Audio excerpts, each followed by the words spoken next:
तोमर को चुनाव संयोजक की कमान। शिव तोमर चुनाव में फिर आए साथ। नरेंद्र सिंह तोमर राजनीति के वो माहिर खिलाड़ी हैं जो अपने काम से अपनी छाप छोड़ने के लिए जाने जाते हैं और एक बार फिर वो मध्य प्रदेश के चुनावी रण में चुनाव प्रबंधन समिति के संयोजक के रूप में उतरे हैं। एक तरफ भूपेंद्र यादव और अश्विनी वैष्णव की जोड़ी एमपी में डेरा डाल चुकी है। अमित शाह की टीम के हिमांशु सिंह भी एमपी में कमान संभालेंगे। तो अब सीएम शिवराज के विश्वस्त माने जाने वाले नरेंद्र सिंह तोमर 2023 की बिसात बिछाने मैदान में उतर चुके हैं। छात्र संघ और पार्षद पद से अपनी चुनावी पारी शुरू करने वाले तोमर 2 बार प्रदेश अध्यक्ष की जिम्मेदारी संभाल चुके हैं। कई बार संयोजक की भूमिका में भी रहे हैं। इसलिए सत्ता संगठन में सामंजस्य और कार्यकर्ताओं के बीच उनकी पैठ को सबसे बड़ी ताकत माना जाता है।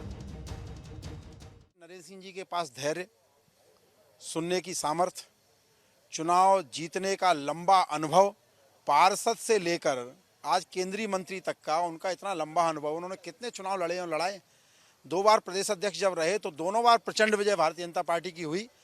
सर्व सामान्य में सामंजस्य रखने वाले एक कुशल नेतृत्व करता है माननीय नरेंद्र सिंह तोमर जी। नरेंद्र सिंह तोमर के चेहरे पर दिल्ली और भोपाल दोनों को भरोसा है। सीएम शिवराज सिंह चौहान और नरेंद्र सिंह तोमर का तालमेल दशकों पुराना है। शिव तोमर की जोड़ी ने साल 2008 और 2013 में जबरदस्त जीत हासिल की थी। अब 2023 में फिर बीजेपी इस जोड़ी से जीत रिपीट करना चाहती है, लेकिन कांग्रेस को इसमें डर नजर आ रहा है। कांग्रेस का मानना है कि इस बार जनता कांग्रेस का साथ देकर 150 सीटें जिताएगी और कमलनाथ सरकार फिर काबिज होगी।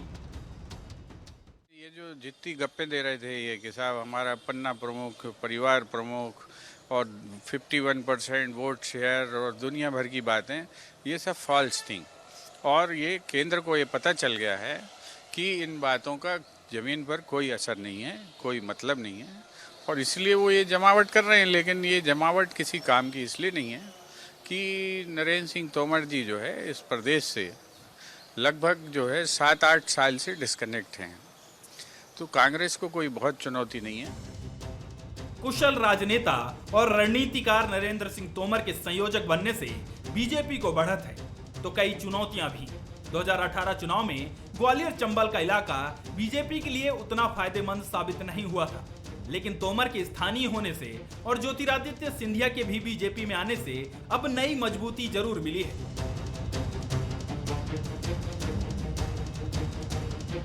बंसल न्यूज के सवाल नंबर 1, बीजेपी अपनी टेस्टेड टीम उतारकर कोई जोखिम नहीं लेना चाहती। सवाल नंबर 2, बीजेपी ग्वालियर चंबल में अपनी स्थिति मजबूत करना चाहती है। सवाल नंबर 3, केंद्र और एमपी बीजेपी की मजबूत कड़ी बनेंगे नरेंद्र सिंह तोमर। नमस्कार, मैं हूं शरद द्विवेदी और हमारा आज का मुद्दा है पुरानी जोड़ी नया चुनाव। जोड़ियां चुनाव जिताती हैं निश्चित तौर पर। जोड़ी कोई भी हो, आपको याद होगा जो लोग क्रिकेट को फॉलो करते हैं कि एक समय था 80 के दशक में, 80 के दशक के उत्तरार्ध में भी, कि सुनील गावस्कर और चेतन चौहान का ओपनिंग जो बल्लेबाजी एक जोड़ी होती थी वो बड़ी ज़बरदस्त होती थी। और इसी तरह वेस्ट इंडीज़ में लोग भूले नहीं होंगे कि डेजमंड हैंस जो होते थे और उनके जो जोड़ीदार ग्रीनीज होते थे, ये जब आते थे बैटिंग करने तो ऐसा लगता था कि कब आउट हो गए। मध्य प्रदेश में बीजेपी की राजनीति में ऐसी ही एक जोड़ी है मुख्यमंत्री शिवराज सिंह चौहान और उनके अभिन्न साथी नरेंद्र सिंह तोमर जी की, जो समय कैबिनेट मिनिस्टर हैं। और कैबिनेट मिनिस्टर भी ऐसे हैं जिनकी गिनती टॉप 5 में होती है। नरेंद्र मोदी जी के जो शीर्ष 5 मंत्री गिने जाते हैं, अब इसका कोई पैमाना नहीं है, लेकिन जो खबरें आती हैं वो ये बताती हैं कि उसमें नरेंद्र सिंह तोमर जी भी शामिल है। नरेंद्र सिंह तोमर उस पीढ़ी से दीक्षित हैं जिसका नाम है कुशाभाऊ ठाकरे, प्यारेलाल खंडेलवाल, सारंग जी, कैलाश सारंग जी। तो ये वो जोड़ी है जो समझती है कि कैसे आगे बढ़ना है, कैसे कार्यकर्ता के मन को छूना है। और बहुत सारे लोग ये बात अच्छे से जानते हैं कि भारतीय जनता पार्टी के एक नेता 2014 के चुनाव में जो बहुत ही महत्वपूर्ण नेता रहे, वो अब इस दुनिया में नहीं है। वो उनसे कहा गया कि उन्हें इस बार टिकट नहीं दिया जाए, लेकिन वो इतने वरिष्ठ हैं कि उनसे अनुमति लेकर, उनकी स्वीकृति लेकर ऐसा किया जाए। तो बहुत सोचा गया तो तय ये हुआ कि एक सीनियर लीडर जो बीजेपी के हैं उनके साथ नरेंद्र सिंह तोमर जी उनके पास जाए। नरेंद्र सिंह तोमर जी पहुंचे, बातचीत हुई और काम हो गया। ये नरेंद्र सिंह तोमर जी की ताकत है। उनके सामने आप चाहे उनकी निंदा करते रहिए या उनकी प्रशंसा करते रहिए, उनके चेहरे पर बिल्कुल एक जैसे भाव रहते हैं। अच्छा, मुझे इतना कोसा, मेरी इतनी निंदा की, चलिए इसमें भी कुछ अच्छा होगा, मैं देख लेता हूँ। और अगर आप प्रशंसा कर रहे हैं, मैं इसके लायक तो नहीं हूँ, शरद जी आप कह रहे हैं, धन्यवाद आपका, चलिए और कैसे हैं आप, बंसल न्यूज़ ठीक चल रहा है। ये वो अंदाज़ है जो नरेंद्र सिंह तोमर जी को जानने वाले लोग इसको जानते और समझते हैं। इसका मतलब है कि आप कहीं बीच में ठहरे हुए हो और आप ये जानते हो कि न प्रशंसा स्थायी है न निंदा स्थायी है, और इसी वजह से ऐसा नेता कार्यकर्ताओं का सबसे प्रिय पात्र होता है।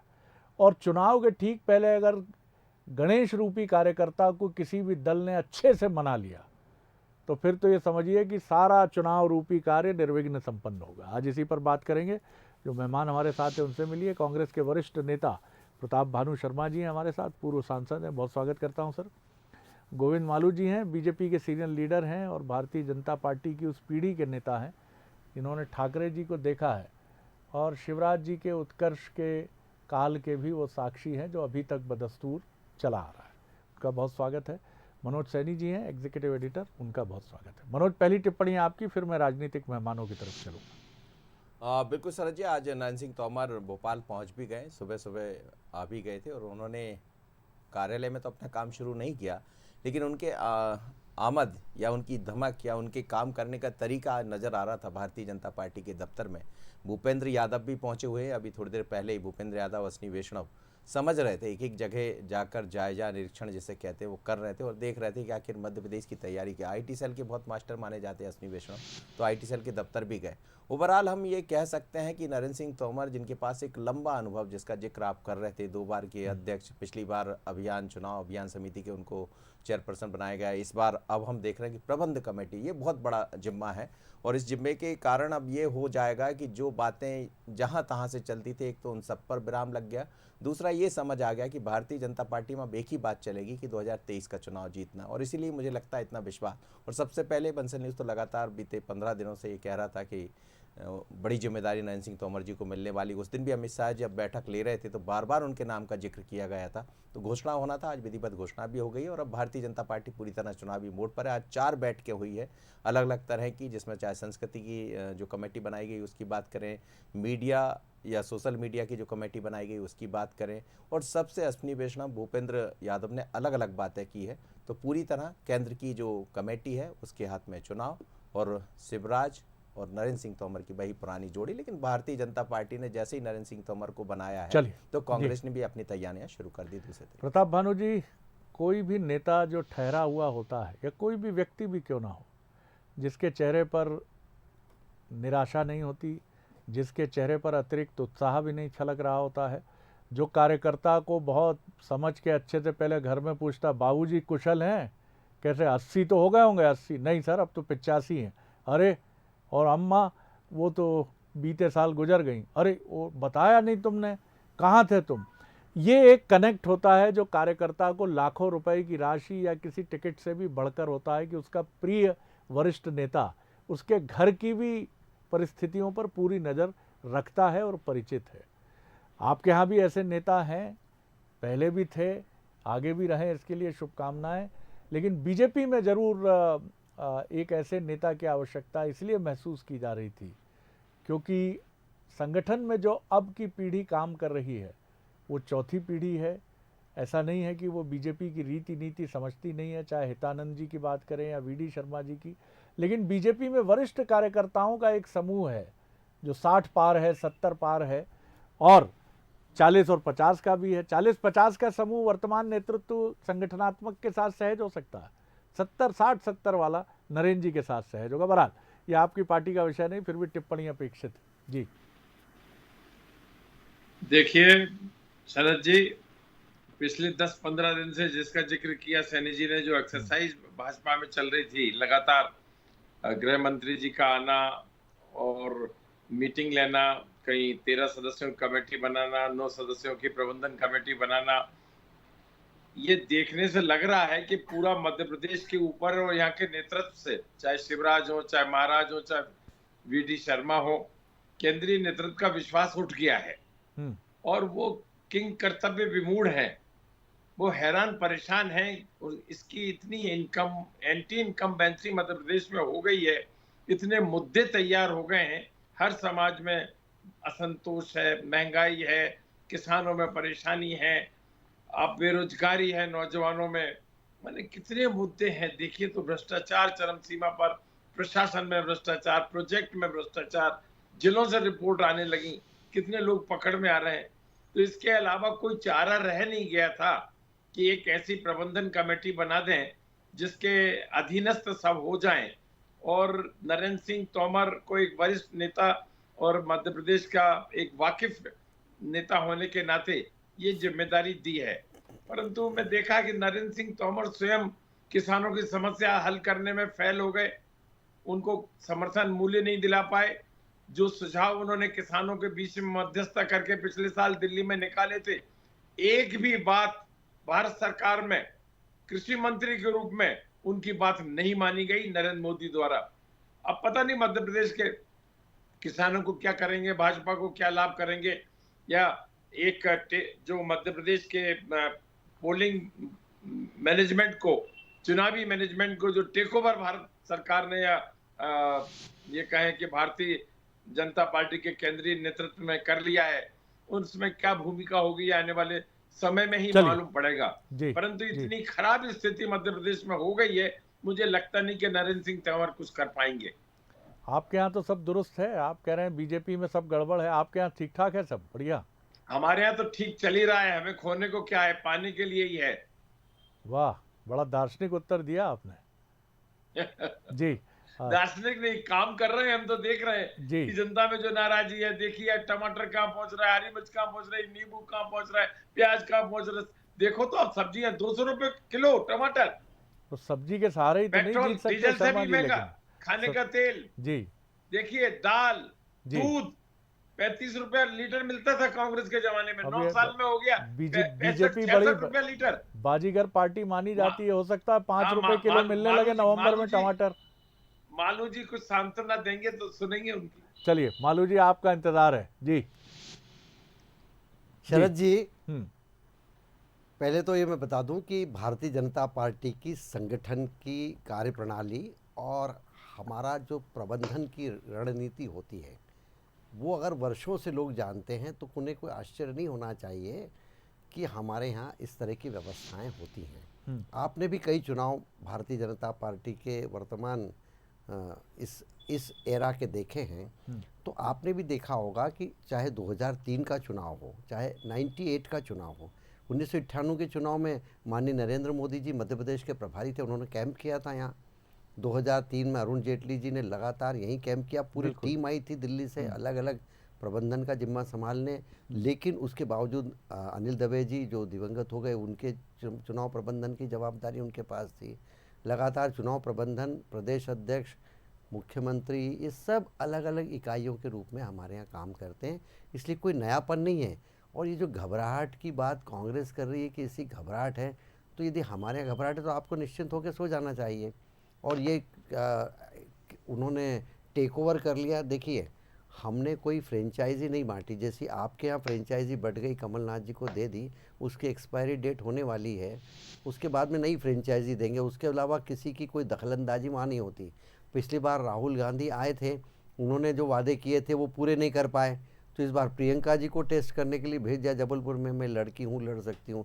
फिर यहाँ जब नारी के बारे में बात हुई कि वो पार्टी में ही अपमान हो रहा है, तब वो भी चली गई। अब राहुल गांधी कभी आएंगे, फिर वो कहेंगे कि 10 दिन में कर्ज माफ़ी की बात की थी, फिर हम करेंगे, फिर अलग अलग ज़िलों में मोबाइल की फैक्ट्री खोलेंगे। देखिए इतनी सारी बातें, इनका नेतृत्व अब इतना जनता की नज़र में नाकारा हो चुका है, इतना इनका नेतृत्व इतना असफल हो चुका है कि अब इनकी बात को कोई मानने वाला नहीं है। अविश्वसनीय भी है क्योंकि क्रेडिबिलिटी नहीं रही, और अगर क्रेडिबिलिटी होती तो हम ये इतनी बात क्यों कहते हैं कि हमको हमारे पास खोने को क्या है, मतलब इसी में संतोष है कि हम विपक्ष में कम से कम अब जनता इनको बताएगी कि विपक्ष में फिर से जाइए, फिर से विपक्ष में रहने का सलीका सीखिए कि विपक्ष में क्या किया जाता है। केवल यहाँ पर बोलने से यहाँ पर या बयान जारी करने से कुछ नहीं होता, लेकिन विपक्ष की भूमिका आपको निभाना नहीं आती, इसलिए फिर से जनता विपक्ष में बेचने की तैयारी कर रही है इनको। और जहाँ तक सवाल ये है कि हम कहाँ सफल हुए, इसका तो जनता करेगी फैसला।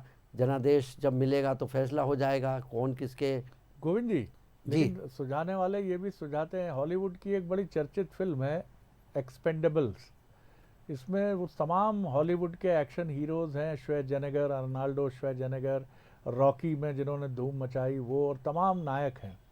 मध्य प्रदेश में भी ऐसा कहने वालों की कमी नहीं है कि नरेंद्र सिंह तोमर जी आ गए, अरविंद मेनन जी को भी आ जाना चाहिए, और भी जो चुनावी रणनीति के माहिर इस तरह के नेता हैं सब एक साथ खड़े हो जाएं, क्योंकि इस बार का चुनाव भी काफ़ी दिलचस्प चुनाव है। जी शरद जी, गैलेक्सी ऑफ लीडर्स या संगठन की क्षमता वाले जिसके पास लोग होंगे वही तो करेगा। जो चुक गए हैं, जिनकी उम्र चुक गई है, जो चेहरे कलुषित हो गए हैं, वो जाकर क्या करेंगे?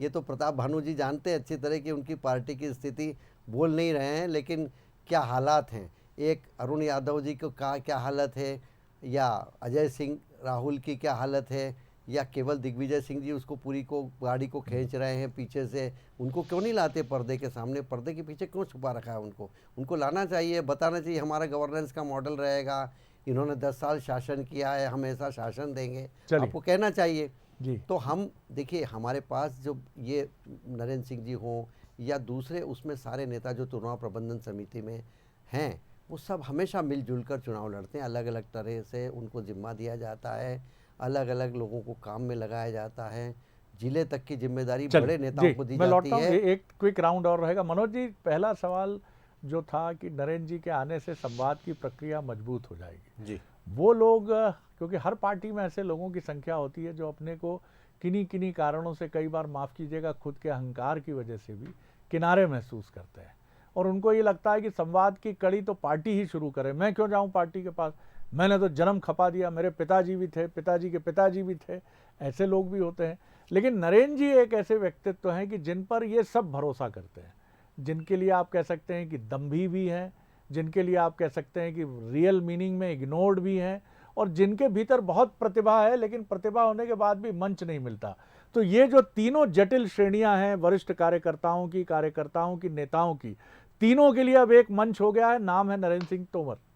बिल्कुल सर जी, और आपको याद होगा महीने भर पहले, हालांकि उस चीज़ को भांप नहीं पाए लोग, लेकिन महीने भर पहले इस चीज़ की बानगी देखने को मिल गई थी, जब बंसल न्यूज ने भी बात की थी और शायद आपने भी बात की थी, मैंने बात भी कराई थी आपकी। नरेंद्र सिंह तोमर पहुंचे थे, उन्होंने एक सीनियर कार्यकर्ता, जो आप कह रहे हैं कि कहीं ना कहीं एक दूरी या संवाद की जो कमी थी, वो पहले ही कर चले गए थे। और मुझे लगता है भारतीय जनता पार्टी का जो भी केंद्रीय नेतृत्व होगा उसके पास ये खबर भी रही होगी, और अब फिर से नरेंद्र सिंह तोमर का आना ये बताता है कि निश्चित रूप से उस बात की जरूरत थी। कोई तो व्यक्ति हो, देखिए उम्र के भी उस तरह हम देखें, वो उम्र के भी उस जगह है जहां दोनों पार्टी, दोनों तरह के लोग बात कर सकते, 50 वाले भी बात कर सकते जिसका आपने जिक्र किया, और 70 वाले भी कर सकते, जिसकी बहुत जरूरत भारतीय जनता पार्टी में वर्तमान परिप्रेक्ष्य में तो थी।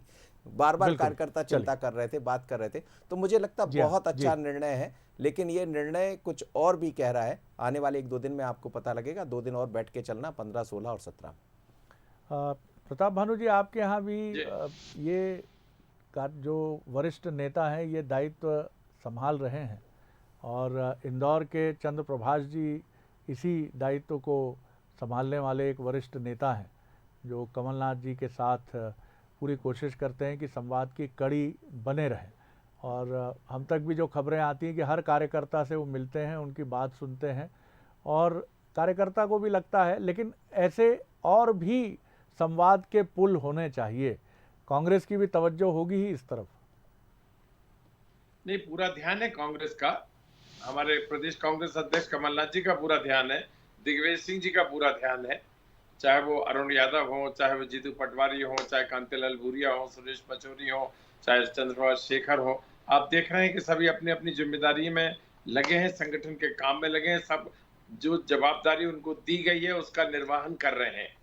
और मुझे लगता है कि एक अच्छी सुगठित टीम के रूप में एआईसीसी से भी ऑब्जर्वर्स आए हैं, हमारे मध्य प्रदेश के प्रभारी और जो सेक्रेटरी हैं अलग अलग संभाग में, वो दौरे कर रहे हैं, कार्यकर्ताओं से मिलकर फीडबैक ले रहे हैं इस सरकार के कुशासन में जो हो रही हैं। कहीं वो सीधी में पेशाब करने का, आदिवासी के ऊपर पेशाब करने की घटना हो जाती है, कहीं लाठीचार्ज की घटनाएं हो रही हैं, कहीं भोपाल में कांग्रेस कार्यकर्ताओं के हाथ पैर तोड़ दिए जाते हैं, कहीं शिवपुरी में आप देखिए क्या हो रहा है, कहीं आप देखिए खंडवा में क्या हो रहा है। इन सब बातों को फीडबैक तो हम जमीन से ही लेते हैं और कार्यकर्ताओं से मिलता है। और अब सबसे बड़ी बात यह है कि यदि इतने जिनके बारे में कशीदे कसे जा रहे हैं नरेंद्र सिंह तोमर जी के, यदि वो इतने ही प्रभावी हैं तो उन्हें मुख्यमंत्री बना देते, उन्हें प्रदेश कांग्रेस अध्यक्ष बना देते। कौन ने रोका था? समरथ को नहीं दोष गुसाई। मुख्यमंत्री बनाने वाला और बड़ा होता है। नहीं, क्यों नहीं करने, क्यों मुख्यमंत्री बनाने वाला और बड़ा होता है सर, आपसे बेहतर कौन समझता है? जब इतने कशीदे कस रहे हो, इतने सब योग्य मान रहे हैं, उनके कार्यकर्ता कह रहे हैं, हमारे सैनी जी तो अभिभूत हैं उनकी उम्र से, उनके अनुभव से, और हम तो देख रहे हैं कि वो किसानों की समस्या हल करने में फेल हो गए टोटली। गोविंद जी, बहुत कम वक्त है मेरे पास। संकट भारतवर्ष में आजादी के बाद कभी नहीं है, और यदि उनका इतना महिमा मंडन हो रहा है तो मुख्यमंत्री बना दीजिए आप, हमें कोई परेशानी नहीं। शरद जी, आपने प्रारंभ से जो बात कही कि कुशाभाऊ ठाकरे जी की पीढ़ी के साथ मैंने भी उनके साथ काम किया, वो मुझे लाए, तोमर जी उनके सानिध्य में, प्यारेलाल जी के सानिध्य में तैयार हुए, शिवराज जी उसी पीढ़ी के हैं, उसी दौरान तैयार हुए। तो एक जो संगठन की क्षमता बाकी लोगों में है वैसी ही इन लोगों में है, लेकिन सबके साथ मिलकर धैर्य के साथ काम करना। चुनाव में हम हर चुनाव को चुनौती मानते हैं, हम आसान नहीं मानते, लेकिन ये कह रहे हैं प्रताप भानु जी कि उनको ये बना देते वो बना देते, सबकी भूमिका है। मुख्यमंत्री जी हैं हमारे शिवराज जी, उनके नेतृत्व में हम चुनाव लड़ रहे हैं। सुनिए, हम कांग्रेस को घबराहट इसी बात की कि जल्दी से चले जाएं ताकि हमारी किला फतह हो जाए। चलिए, वो नहीं जा रहे हैं, अब आगे कहीं नहीं जा रहे हैं, वो आपको निपटा के ही जाएंगे, वो आपको निपटा के ही जाएंगे। शुभकामनाएं गोविंद जी आपको, शुभकामनाएं प्रताप भानु जी आपको, कि आपके जो भी नायक हैं वो अपने इंच इंच के संघर्ष से लोकतंत्र के इस अद्भुत पर्व को जिसका नाम चुनाव है उसको बेहद रोमांचक, संघर्षपूर्ण बनाएं, लेकिन पूर्ण बहुमत से जो भी चुना जाए। हे जनता, इस बार ध्यान रखिए 2018 में जो भी आपने किया उस तरह की नहीं होगी 2018 जी हाँ, बिल्कुल, दोनों को शुभकामनाएं। तो बहुत भी जो भी आए वो पूरी ताकत से आए। बहुत धन्यवाद आप तीनों को। आगे देखिए अफसरनामा और मुलाकात करिए